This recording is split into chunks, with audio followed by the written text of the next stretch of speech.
place Beauvau.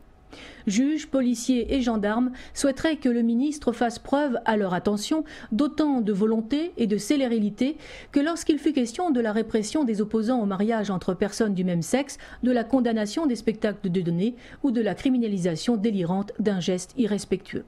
Mais Manuel Gas, ou Manu Militari, comme le nomment aujourd'hui ses opposants, révélant au passage son autoritarisme et son utilisation abusive du droit comme de la force contre ses adversaires, n'aurait-il pas besoin lui aussi de détourner l'attention du public? Ces mesures, aussi soudaines que jugées inutiles, ne servent-elles pas à masquer certains scandales? L'actuel ministre de l'Intérieur aurait par exemple attribué en avril 2011 un marché public de l'agglomération d'Évry à une urbaniste qui n'est autre que son ex-compagne. Cette dernière avait en effet créé quelques mois plus tôt seulement une société unipersonnelle en associant l'architecte Roland Castro.